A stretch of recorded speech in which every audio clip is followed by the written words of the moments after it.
पिछले एपिसोड में हमने देखा था कि जुआन की दादी को किसी ने मार दिया था। इस वजह से जुआन बहुत ज्यादा भड़क चुका था, तो वो जिसने भी उसकी दादी को मारा होता है उसकी जान लेने के लिए जा रहा था। लैंग उसे समझाता है कि तुम्हें ऐसा करने की जरूरत नहीं है, तुम्हारी दादी का मरना तुम्हारे कर्मा का ही अंजाम है। तुमने पिंगान को मारने की कोशिश की तो वही कर्मा ने तुम्हारी यहाँ पर दादी की जान ले ली। इस वजह से जुआन गुस्सा तो होता है, लेकिन वो फिर बदला लेने का ख्याल अपने मन के अंदर से निकाल देता है। उसी के साथ साथ सभी के सभी आउटसाइडर जो इस विलेज के अंदर आए हुए थे उन्हें 3 दिन के अंदर गांव को खाली करके जाना था, क्योंकि उनकी लिमिट पूरी हो चुकी थी। तो सभी अपनी अपनी तैयारी में लग गए थे ताकि इस गांव को छोड़कर यहाँ से जा सके। जिसके बाद यहाँ से ये एपिसोड शुरू होता है। तो इस एपिसोड की शुरुआत में हमें कुछ सालों पहले का सीन दिखाया जाता है, जहाँ ब्रदर सॉन्ग अपने कुछ दोस्तों के साथ जंगल में घूम रहा था। जंगल में घूमते हुए उसे पहाड़ के पास से बहुत ज्यादा स्पिरिचुअल ऑरा बाहर निकलते हुए दिखाई देता है। ब्रदर सॉन्ग एकदम हैरान रह चुका था कि ये ऑरा कहाँ से आ रहा है और ये किस चीज का ऑरा हो सकता है। उसी के साथ साथ उसके दोस्त लोग भी हैरान थे, क्योंकि इस तरह की चीजें उन्होंने इससे पहले कभी भी नहीं देखी थी। तो वो उस नजारे का मजा उठा रहे होते कि एक बहुत ही कमाल की चीज है। ऐसा लग रहा था कोई पावर है जो यहाँ से सीधा आसमान की तरफ जा रही है। लेकिन तभी ब्रदर सॉन्ग को ऐसा लगता है कि झाड़ियों के पीछे कोई है जो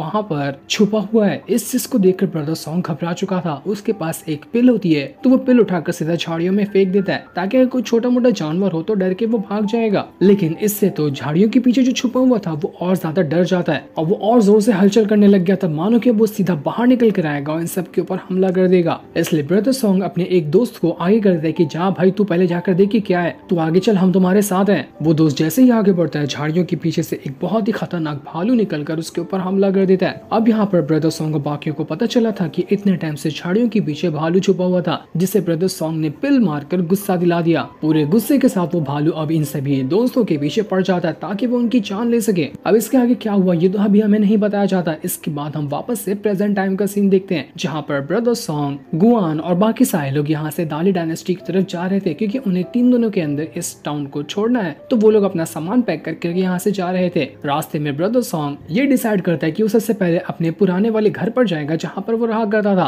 और वहाँ से जरूरत की चीजें लेने के बाद वो दाली डायनेस्टी के लिए निकल जाएगा। लेकिन वो काफी ज्यादा परेशान लग रहा था। तो गुआन उससे पूछ ही लेते हैं कि तुम्हारी परेशानी की आखिर वजह क्या है? इस गाँव को छोड़कर जाना तुम्हारी परेशानी की वजह है या फिर वो पिंगान है तुम्हारी परेशानी की वजह? जो भी बात है ना, तुम साफ साफ कह दो, और जो करना रहेगा वो तुम इन 3 दिनों के अंदर ही कर सकते हो। तो ऐसी कोई बात दिल में रख कर मत जाना। ब्रदर सॉन्ग यहाँ पर गुआन से बस इतना पूछता है कि आपने पिंगान के बारे में जानकारी निकाली है ना, कि वो पिंगान मामूली इंसान तो है, मतलब कि उसका बैकग्राउंड या फिर उसका पास्ट कोई ज्यादा खतरनाक हो या फिर जीनियस से भरा तो नहीं है ना? गुआन कहता है कि उसकी टेंशन लेने की जरूरत नहीं है, मैंने पूरे के पूरे 18 उसके जनरेशन के बारे में जानकारी निकाली है, मतलब के बाप, दादा, परदादा, उसके भी परदादा, इस तरह से। और मुझे ये पता चला है कि आज तक के चैन पिंगान के किसी भी एंसेस्टर हो गए, कोई भी जीनियस वगैरह नहीं था, सब के सब नॉर्मली इंसान थे। तो मुझे नहीं लगता कि चैन पिंगान भी आगे चलकर कुछ ऐसा खास काम करने वाला है। वो बिल्कुल मामूली सा बंदा है, तब भी तुम आखिर उसके बारे में टेंशन क्यों ले रहे हो? क्या उसने कुछ तुम्हारा कभी बिगाड़ा है क्या, या फिर पुरानी उससे तुम्हारी कोई दुश्मनी है जिसकी वजह से जब तुम इस टाउन को छोड़कर जा रहे हो तो इतना ज्यादा उसके बारे में सोच रहे हो? जो भी बात है मुझे बता दो ताकि तुम्हारे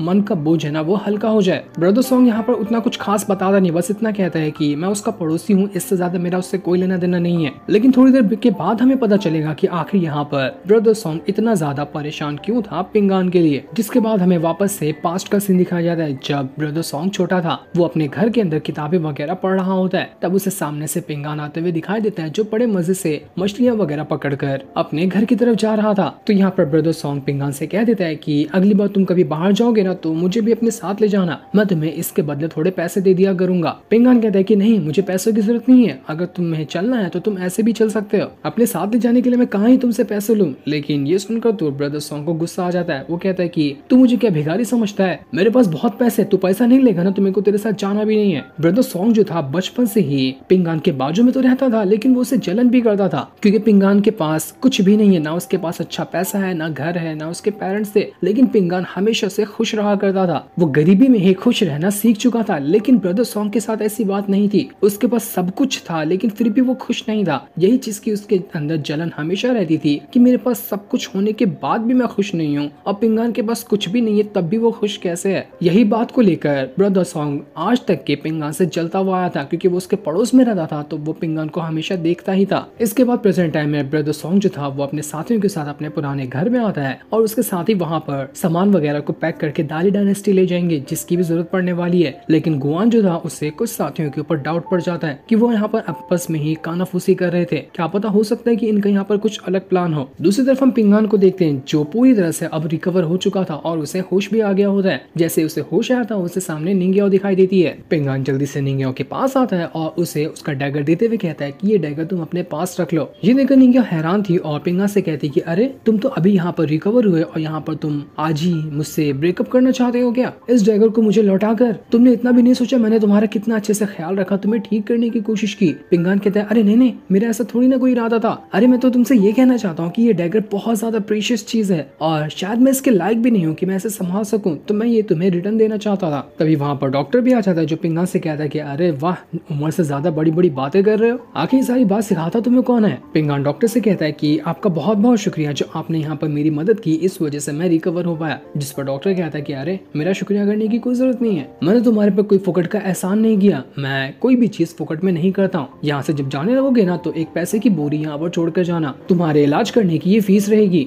ये सुनकर निंग्या हैरान रह जाती कि अरे बाप रे, ये तो एक नंबर का ठगने वाला डॉक्टर है, इतने से इलाज के एक बोरी पैसे मांग रहा है। पिंगान निंग्या को समझा रहा होता है कि अरे नहीं, यहाँ पर डॉक्टर की बातों का बुरा मत मानो, वो तो ऐसे मजाक करते हैं, अभी भी वो मजाक ही कर रहे होंगे। इस वजह से निंग्या वहाँ पर चुप हो जाती है और पिंगान से कहती है कि पिंगान तुम यहाँ पर जो अपनी बॉक्सिंग टेक्निक सीखते हो ना वो मार्शल आर्ट में काउंट होती है, तो तुम तो यहाँ पर मार्शल आर्ट की प्रैक्टिस कर रहे हो, उसी के साथ साथ मुझे लगता है ना कि तुम्हें थोड़ा थोड़ा स्वॉर्डमैनशिप में भी अपने हाथ चलाने चाहिए। क्या पता तुम स्वॉर्डमैनशिप में भी धीरे धीरे करते हुए अच्छे बन जाओ। और मुझ जैसा सिखाने वाला बंदा किसी के पास हो जिससे स्वॉर्डमैनशिप की अच्छी खासी नॉलेज है तो वो तो किसी को भी अच्छे से सिखा सकता है। पिंगान बड़ा खुश हो चुका था कि अरे वाह निंग्या, आप मुझे सिखाओगे, ये तो बहुत अच्छी बात है, आप मुझे सिखाओगे तो मैं बहुत अच्छे से सारी चीजें सीख जाऊंगा। लेकिन निंग्या कहती कि नहीं, मैं क्यों सिखाऊं, मैं अपनी सीक्रेट तुम्हें बता दूंगी तो तुम आगे मुझसे ज्यादा नहीं निकल जाओगे, इसलिए मैं तुम्हें अपनी सीक्रेट नहीं बताऊंगी, तुम्हें जो भी करना रहेगा तुम अपनी खुद की मेहनत से करोगे, लेकिन हाँ मैं तुम्हारी मदद जरूर कर सकती हूँ। वो अपने स्वॉर्ड की मियान पिंगान को दे देती है और उससे कहती कि ये मियान तुम अपने पास रखो और फ्यूचर में जब तुम्हारे पास बहुत ही अच्छी वाली स्वॉर्ड आ जाए ना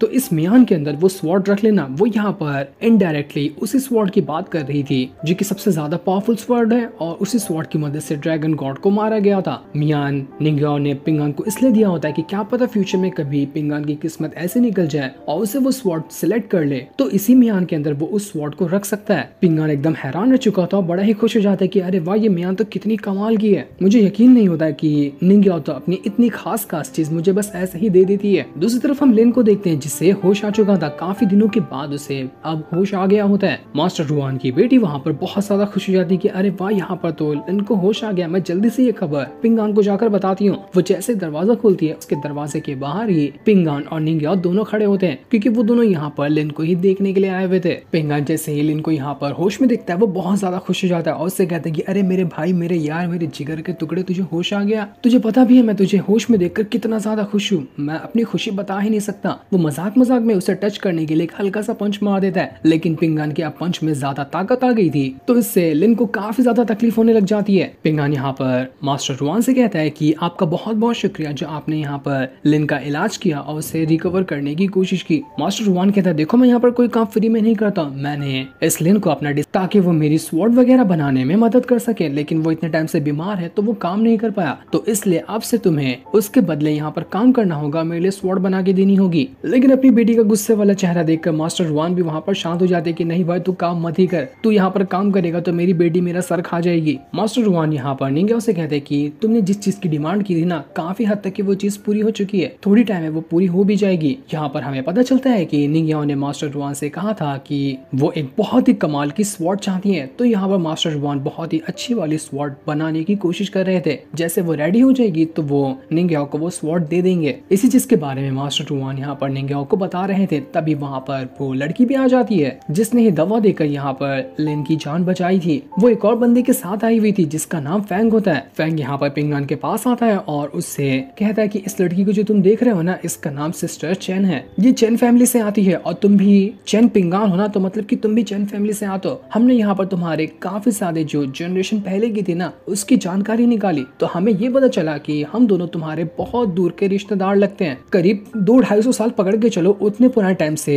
हम लोग अलग तो हो गए, लेकिन एक हिसाब से देखा जाए तो बहुत जनरेशन पहले से हिसाब लगाया तो अभी तक के हम दोनों रिश्तेदार ही होते हैं। तो सिस्टर चेन यहाँ पर इसलिए आई है ताकि वो अपने एंसेस्टर की जो कब्र वगैरह है ना, उस पर जाकर थोड़ी देर के लिए प्रार्थना कर सके। तुम भी चैन फैमिली से आते हो तो शायद तुम्हें पता होगा कि चैन फैमिली की जितने भी एंसेस्टर वगैरह हैं उनकी कब्र को कहाँ रखा गया है। सिस्टर चैन बस वहीं पर जाना चाहती है। इसी की वजह से उन्हें जब पता चला कि इस पूरे के पूरे विलेज के अंदर तुम ही एक ऐसे इंसान हो जो चैन फैमिली से बिलोंग करता है, तो वो तुम्हारे पास आई और यहाँ पर आने के बाद उन्होंने सबसे पहले तुम्हारे दोस्त लिन की जान बचाई ताकि इसके बदले तुम उसे चैन फैमिली के जितने भी एंसेस्टर होंगे उनकी कब्र तक ले जा सको। पिंगान ये सुनकर हैरान और खुश भी था कि अरे वाह, ये लोग तो मेरे बड़े दूर के रिश्तेदार निकले। फैंग जो था वो वहाँ पर पिंगान को कुछ पैसे भी दे रहा होता है, लेकिन पिंगान पैसे लेने से मना कर देता है कि नहीं, मैं आप लोगों को तो ऐसे ही एंसेस्टर की कब्र तक ले जाऊंगा। लेकिन वहाँ पर मास्टर रुआन की बेटी और निंग्या दोनों आकर उसका मुंह दबा देते हैं कि नहीं नहीं, पैसे क्यों नहीं लेगा, पिंगान जरूर पैसे लेगा। वो तो चाह रहा था कि जितने आप पैसे दे रहे हो ना वो उससे और ज्यादा की डिमांड करे, लेकिन वो ये कर नहीं पाया क्योंकि जहाँ पर चैन फैमिली के एंसेस्टर की कब्र है वो जगह बहुत ज्यादा खतरनाक है। तो वहाँ पर जाना जान की बाजी लगाने के हिसाब से होगा ना, तो आप और ज्यादा पैसे दे देना। जिस पर सिस्टर चैन और फैंग वहाँ पर कह देते हैं कि ठीक है, तुम्हें जितने पैसे चाहिए होंगे हम वो देने के लिए तैयार है, बस तो हम यहाँ पर उस कब्र तक पहुँचा दो। 3 दिन के अंदर हम यहाँ से चले जाएंगे, तो 3 दिन के अंदर ही तुम्हें हमें उस कब्र तक के पहुँचाना पड़ेगा, वरना फिर क्या पता कब हमें मौका मिले इस विलेज के अंदर दोबारा आने का। उसके जाने के बाद पिंगान बेचारा सोच रहा था कि यहाँ पर तो इन लोगों ने मेरी बेइज्जती करवा दी, मैं तो ऐसे फ्री में इनका काम करने वाला था, ये मेरे दूर के रिश्तेदार तो थे। लेकिन मास्टर रुआन की बेटी और निंग्या कहते कि अरे हाथ आई लक्ष्मी को थोड़ी ना कोई ऐसा नकार देता है, जहाँ से पैसे आ रहे हो उसे तो 2 हाथ से ले लेना चाहिए। दूसरी तरफ ब्रदर सॉन्ग जो होता है वो अपना सामान वगैरह पैक कर रहा था, यूजू भी उसके साथ होती है। ब्रदर सॉन्ग यूजू से कह रहा था कि अगर तुम चाहती हो तो तुम भी हमारे साथ दाली डायनेस्टी चल सकती हो, वैसे भी तुम यहाँ पर रहकर क्या करोगी। लेकिन इसका यूजू कोई जवाब नहीं देती। साथ ही साथ ब्रदर सॉन्ग को वहाँ पर कुछ पुरानी किताबें भी मिलती है जिसके अंदर बचपन से आज तक के उसने जो भी काम किया है वो सबके बारे में लिखा हुआ था। ब्रदर सॉन्ग हमेशा अपने लाइफ के कोई भी अच्छे या बुरे इवेंट होते तो उन्हें किताब में लिख लिया करता था, तो वही सारी किताबें उसके पास थी और उन किताबों को पढ़ के वो पुराने टाइम को याद करने लग जाता है। तभी वहाँ पर एक उड़ते हुए स्वॉर्ड आती है जो सीधा का सीधा ब्रदर सॉन्ग के ऊपर अटैक करने वाली थी, लेकिन कुआन बीच में आकर उस स्वॉर्ड को पकड़ लेता है। इस चीज को देखकर वो बंदा जिसने यहाँ पर स्वॉर्ड की मदद से ब्रदर सॉन्ग के ऊपर हमला किया था वो वहाँ से भागने की कोशिश करता है, क्योंकि वो यहाँ पर सिर्फ ब्रदर सॉन्ग की जान लेने के लिए आया था, लेकिन वो इसमें फेल हो गया। सब के सब जो गुआन के साथी होते हैं वो उस बंदे के पीछे जाते हैं ताकि वो उसे पकड़कर मार डाले कि आखिर यहाँ पर इसकी हिम्मत कैसे हुई ब्रदर सॉन्ग की जान लेने की कोशिश करने की। लेकिन वो बंदा बड़ा ही कमाल का था, वो सारे के सारे सिपाहियों को एक एक करके मार डालता है। कोई भी सिपाही उसके पास टिक ही नहीं पा रहा था। लेकिन तब वहाँ पर आता है गुआन जो एक ही बार अटैक करते हुए उस बंदे का सर धड़ से अलग कर देता है। इतना ब्रूटल किल उसने किया था जो कि साफ साफ दिखाया भी जाता है। सेंसर बोर्ड ने इसे कैसे अलाउ कर दिया। गुआन यहाँ पर ब्रदर सॉन्ग से कह रहा था कि हमारी जो दाली डायनेस्टी है ना उसके अंदर 7 अलग अलग एजेंसी है जो अलग अलग तरह की दाली डायनेस्टी के अंदर होने वाले कामों के ऊपर नजर रखती है। उनमें से 3 जो है वो मेरे कंट्रोल में है और बाकी की 4 जो है वो इनर कोर्ट यार्ड या आउटर कोर्ट यार्ड हो गया, उन सभी की निगरानी करती है। ऐसा लगता है कि जो वो 4 है ना उनमें से ऐसा कोई होगा जो यहाँ पर आकर तुम्हारी जान लेने की कोशिश कर रहा हो। ऐसा लग रहा है कि हमारे अपने ही हमारे खिलाफ होते जा रहे हैं। यहाँ के दुश्मन का तो सफाया हो गया, लगता है कि अब दाली डायनेस्टी में जाने के बाद बिना वहाँ के भी दुश्मनों का सफाया करना पड़ेगा। तो तुम्हारे पास भी अगर ऐसी कोई चीज है या फिर कोई इंसान है जिसका तुम सफाया करना चाहते हो तो यही तुम्हारे पास मौका है। कोई राज दिल में छुपा कर मत रखो और सब कुछ खाली करके हम यहाँ से चलेंगे। ऐसा लग रहा था कि गुआन यहाँ पर ब्रदर सॉन्ग को काफी टाइम से उकसाने की कोशिश कर रहा है ताकि जो चीज ब्रदर सॉन्ग भुलाना चाहता है वो उसे दोबारा से याद दिला सके। तब हमें दोबारा से पास्ट का सीन दिखाया जाता है जहाँ पर जब उस भालू ने ब्रदर सॉन्ग और उसके दोस्तों के ऊपर हमला किया था तो वो भालू सीधा का सीधा ब्रदर सॉन्ग की जान लेने वाला होता है, लेकिन सही टाइम पे पिंगान वहाँ पर आकर भालू की आंख में तीर मार देता है। इस वजह से वो भालू की थोड़ी देर के लिए ध्यान भटक जाती है, तो तब तक ये मौका मिल जाता है ब्रदर सॉन्ग को भागने का। लेकिन इसी चीज की वजह से जब यहाँ पर ब्रदर सॉन्ग अकेले भाग गया था तो बाद में उसके सारे दोस्त मिलकर ब्रदर सॉन्ग को कुत्तों की तरह मारते हैं कि आखिर तेरी हिम्मत कैसे हुई हमें अकेला छोड़कर अकेले भाग जाने की, तुझे हमारी कोई परवाह नहीं है क्या, नहीं छोड़ेंगे हम तुझे, बहुत मारेंगे। इस वजह से वो ब्रदर सॉन्ग को बहुत मारते हैं और यहाँ पर सारी चीज का इल्जाम वो ब्रदर सॉन्ग पिंगान के ऊपर ही लगा रहा था कि अगर वो यहाँ पर नहीं आया होता तो आज उसके दोस्त उसे नहीं मारते। ब्रदर सॉन्ग सोच रहा था कि आखिर इसे पिंगान के अंदर चीज क्या है जो मुझे उससे इतनी ज्यादा नफरत करवाती है। एक मामूली सा गरीब भिखारी लड़का मुझे इतना ज्यादा नफरत कैसे दिलवा सकता है। जब भी मैं उसे देखता हूँ मेरा खून खौल जाता है। जिसके बाद पास्ट में ही एक टाइम ब्रदर सॉन्ग ने किसी पुरानी किताब के अंदर से पिंगान को पढ़कर ये बताया था कि तुम्हारी जो जन्म हुआ है ना, वो दिन बहुत ही ज्यादा मनहूस है। अगर तुम अपने पेरेंट्स के साथ रहोगे तो हो सकता है कि इससे तुम्हारे पेरेंट्स भी मारे जाए। ये सुनकर बेचारा छोटा पिंगान, जिसे उतनी अकल नहीं थी, वो यहाँ पर ब्रदर सॉन्ग की बातों में आ जाता है। इस वजह से वो कुछ दिनों के लिए घर को छोड़कर भी जा चुका था। लेकिन जब बाद में उसे पता चला कि ब्रदर सॉन्ग ने बस उसे बेवकूफ बनाया था ताकि ब्रदर सॉन्ग से पिंगान दूर हो जाए, तो पिंगान बहुत ज्यादा भड़क चुका था। फिर ब्रदर सॉन्ग के पास आता है, उसका गला दबाते हुए उससे कहता है कि आखिर तेरी हिम्मत कैसे हुई मुझे यहाँ पर झूठ कहने की। तेरी वजह से मैं कितना परेशान रहा, मुझे यहाँ पर रहने के लिए भीख तक मांगने पड़ गए। तूने बस मुझसे दूरी बनाने के लिए मुझसे इतना बड़ा झूठ कहा। मैं तुझे आज नहीं छोड़ने वाला, आज मैं यहाँ पर तेरी जान लूंगा। छोटा पिंगान वहाँ पर ब्रदर सॉन्ग का बहुत जोर से गला दबा चुका था, मानो कि यहाँ पर ब्रदर सॉन्ग मर जाएगा। लेकिन पिंगान यहाँ पर फिर भी ब्रदर सॉन्ग को नहीं मारता और अपने हाथ ढीले करके वहाँ से जाने लगता है। लेकिन इस चीज से ब्रदर सॉन्ग बहुत ज्यादा गुस्सा हो चुका था कि आखिर इस भिखारी की हिम्मत कैसे हुई मुझ पे हाथ उठाने की और मेरा गला दबाने की। यही गुस्सा आज तक के ब्रदर सॉन्ग अपने मन में लिया हुआ था, लेकिन कभी भी वो इस गुस्से को बाहर नहीं निकाला था। लेकिन अब जब वो इस गाँव से जा रहा है और शायद ही उसे दोबारा कभी मौका मिले पिंगान को देखने का, तो उसे उसका पुराना गुस्सा जो उसने दबा कर रखा था वो सभी वापस से जाग रहा होता है। ब्रदर सॉन्ग वहाँ पर कह रहा था कि काश पिंगान तूने बचपन में ही गला दबाकर मुझे मार दिया होता। तूने मुझे नहीं मारा ना तो बहुत बड़ी गलती कर दी है। उस गलती की सजा कभी ना कभी तुझे मिलकर रहेगी। ऐसा लग रहा था कि ब्रदर सॉन्ग यहाँ पर जैसे उसको मौका मिलेगा तो पिंगान को मार भी सकता है। ये जो यहाँ पर ब्रदर सॉन्ग से कह रही थी कि आखिर तुम यहाँ पर पिंगान को लेकर इतने ज्यादा परेशान क्यों रहते हो, उसे भुला दो ना। वैसे भी तुम यहाँ पर इस गाँव को छोड़कर जा ही रहे हो, तो बाहर जाने के बाद तुम्हें ऐसी ऐसी चीजें मिलेंगी जो तुम्हें पिंगान को भुलाने में मदद करेगी। और बस कुछ दिनों की बात है, कुछ दिनों के अंदर तुम बुरी तरह से पिंगान को भुला दोगे और एक बुरा सपना समझकर तुम उसे दोबारा कभी याद भी नहीं करोगे। तो सब चीज को इग्नोर मारो और सीधा सीधा यहाँ से चलते हैं। जैसे ब्रदर सॉन्ग की घोड़ा गाड़ी आगे बढ़ रही थी, उसी के बाजू से पिंगान, निंग्या और बाकी सारे लोग गुजर रहे थे, जहाँ पिंगान सिस्टर चैन को उसके एंसेस्टर की टूम के पास ले जा रहा था। लेकिन यहाँ पर ब्रदर सॉन्ग पिंगान को देख नहीं पाता, बस दोनों आगे से गुजर चुके थे। ब्रदर सॉन्ग जब आगे बढ़ा था तो आगे बढ़ते हुए उसे काफी ज्यादा ऑरा बाहर निकलते हुए दिखाई देता है, जो ऑरा भी यहाँ पर जमीन से आसमान तक जा रहा था। मानो कि ये ऐसा ही ऑरा लग रहा था जैसा कि बचपन में ब्रदर सॉन्ग ने देखा था।